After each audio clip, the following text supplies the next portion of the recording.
Well, thank you all for being here. The purpose of this press conference was to discuss the fact that we are filing our brief today in the Ten Commandments litigation that was filed against the state law. And what we wanted to do, it was to bring everybody together to illustrate something that will be in our brief. So each one of these posters illustrates something that we believe represents a constitutional application of the law. So as we explain in the brief, the lawsuit is premature, and the plaintiffs cannot prove that they have any actual injury. That's because they don't allege to have seen any displays yet, and they certainly can't allege that they have seen any display of the Ten Commandments that violates their constitutional rights. No defendant has actually posted the Ten Commandments on a classroom wall. Because this lawsuit is all based on hypothetical facts, the court can't decide the case yet. So we've asked the court to dismiss the case on that basis in our brief. If you'd like a copy of the brief, it will be filed later today, and it'll be posted on our website, so you'll be able to get a copy of the brief. The court doesn't need to reach the merits of this case. But as we've explained in the brief, if the court does reach the merits, the plaintiffs have to show that every application of this law is unconstitutional. They cannot meet that burden. In our brief, we illustrate that there are countless ways to constitutionally comply with the law. Every one of these posters illustrates at least some ways that you could constitutionally comply with the law. This is one of my personal favorites. I also like the one that refers to Chief Justice Marshall. I think that this one, with regard to the House of Representatives, talks about where it is situated, where these images of Moses are illustrated in the chamber, where the Speaker of the House actually looks up at them every time he holds the gavel or she holds the gavel when they have a stand-in. So I think the one with Martin Luther King and the legal nonprofits one, another one of my personal favorites that illustrates how legal nonprofits have litigated on this issue and what the litigation has focused on. So these are teachable moments that we can illustrate through these posters, and they all show a constitutional way to apply the law. And I don't know if anybody noticed this when you came in, but this poster is the actual legally required size. So it's not very big. These are all blown up, and certainly they could be posted this large and produced this large. The law doesn't prohibit that, but this is the legal size.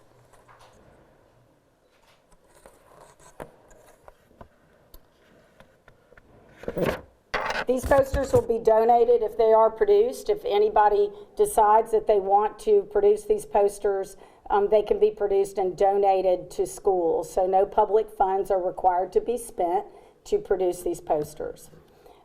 Contrary to some of the media reports, the law has not been paused. It's not blocked in any way. The compliance date for the law is January of 2025, and that has not changed. So just to be clear, we believe that there are numerous ways that this law can be applied constitutionally and that create really, really powerful teaching moments for students in our schools. And I hope that you'll take some time to walk around and look at all the different posters. I'm going to turn it over to Governor Landry if he'd like to make some comments. Sure. First, I want to thank the Attorney General for inviting me here. It's great to be back in the Livingston building. You know, it's interesting because when I became the AG 8 years ago in and out of government and she took over, we put a painting in this building of Moses right here. It's been here for over 8 years now. The Attorney General has left it up there. It was an unbelievable painting called Justice for All. And I think if we go back and we think about a quote that John Adams said, where he said that our Constitution was made only for a moral and religious people, and it is wholly inadequate to the government of any other.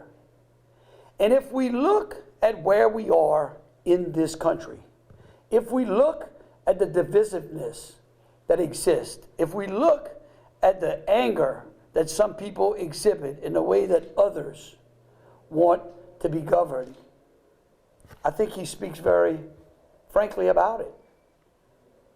You know, I did not know that the Ten Commandments was such a bad way for someone to live their life.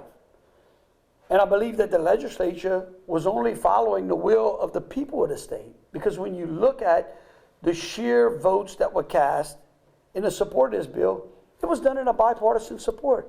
So let me again repeat this, that the people of Louisiana in a bipartisan measure spoke through this bill.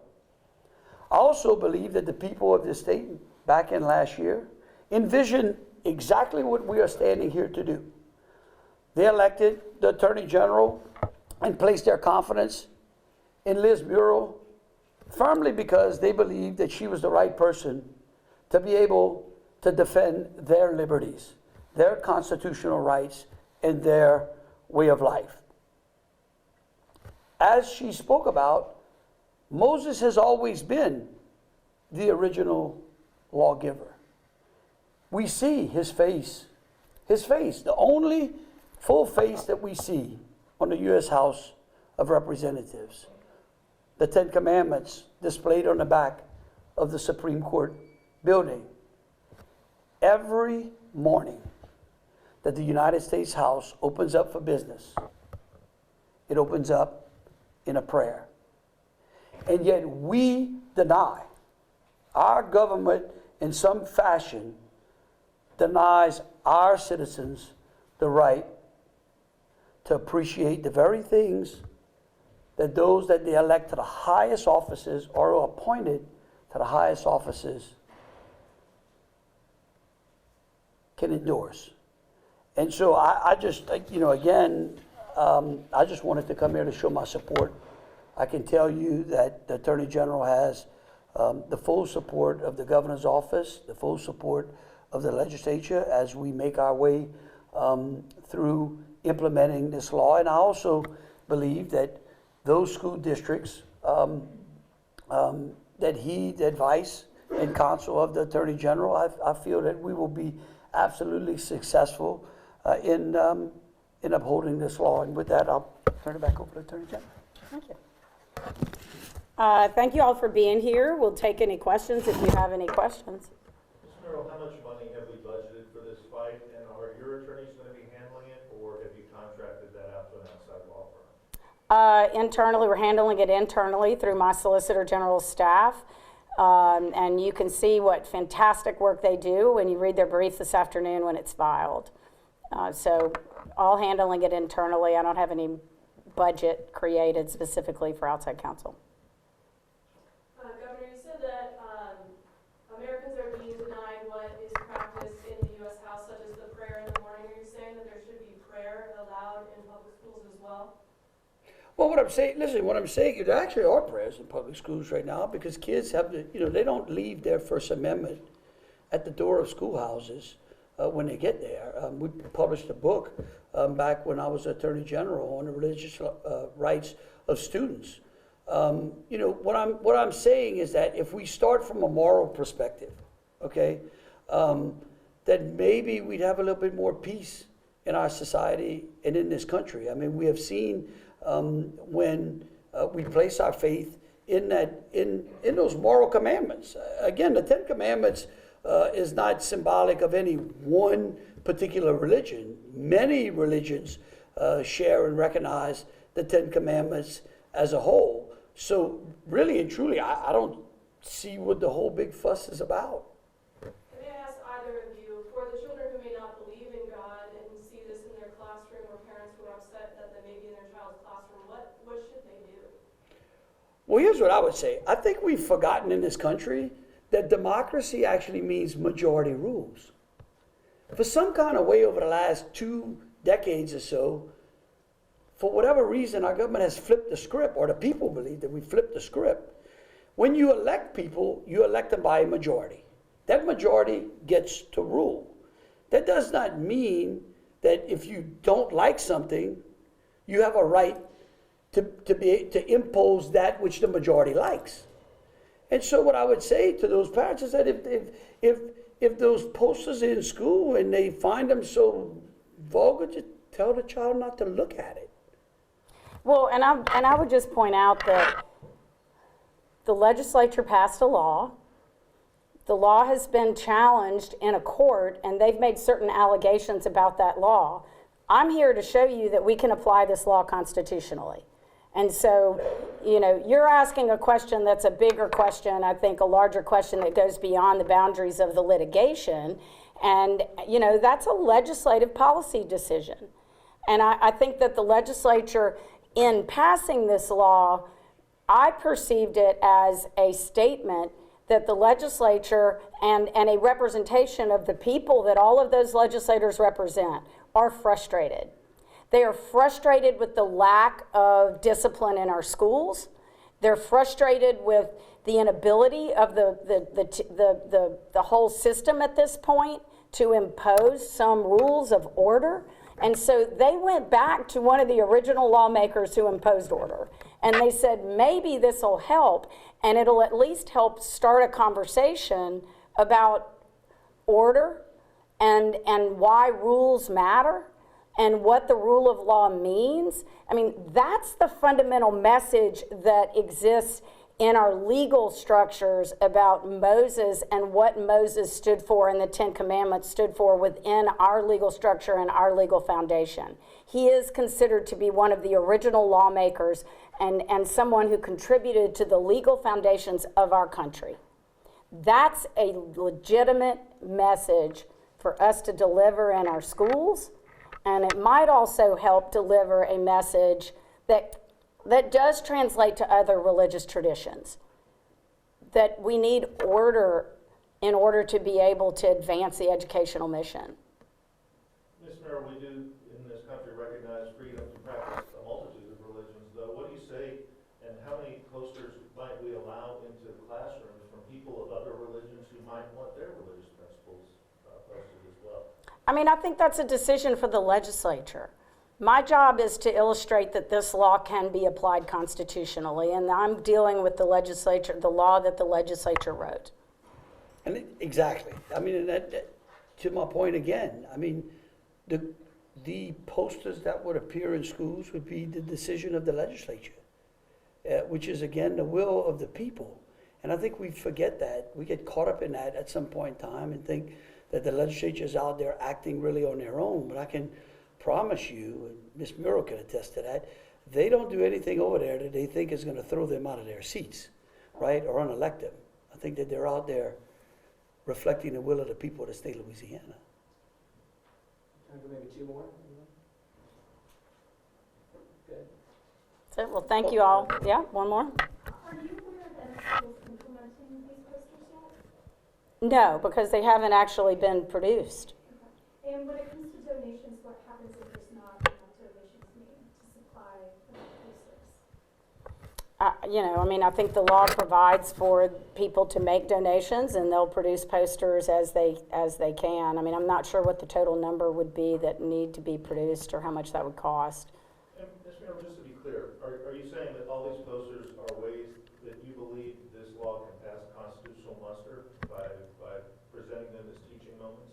Yes, I mean, and just to kind of go back to to something that I think is important to understand in the legal structure here. What the burden of proof is for the plaintiffs in this case is to show that there is not a single way to constitutionally apply this law.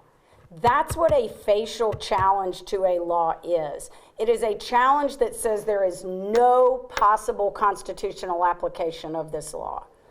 All of these posters, whether somebody picks one or doesn't pick one, illustrate that there are constitutional ways to apply this law.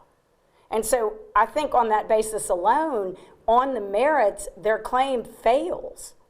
So, you know, if somebody proceeds with a poster that looks different than the ones that we've drafted, that might be a different question, and we'd have to look at whether I think it constitutionally would comply or not. But there are a lot of ways that you can, and I think that's the point that we want to make.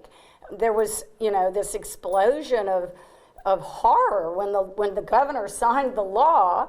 And in fact, I think that was a great overreaction, and every one of these posters illustrates that.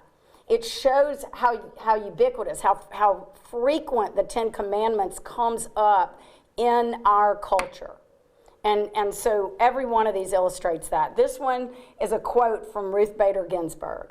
So, I think that if you look at each one of them, it just shows different ways that we can comply with the law, and that it isn't going to cause the whole Constitution to cave under the weight of this law. Does our law require it to be presented in such a fashion, or are we just calling for the Ten Commandments to be placed in the classrooms? Our law it requires that it have a context statement, and I think that the context statement is important. There has been litigation. One of these posters actually illustrates some of the litigation around the Ten Commandments. I think that's another teachable moment, that if somebody wants to know why are they up, why is this poster on the wall?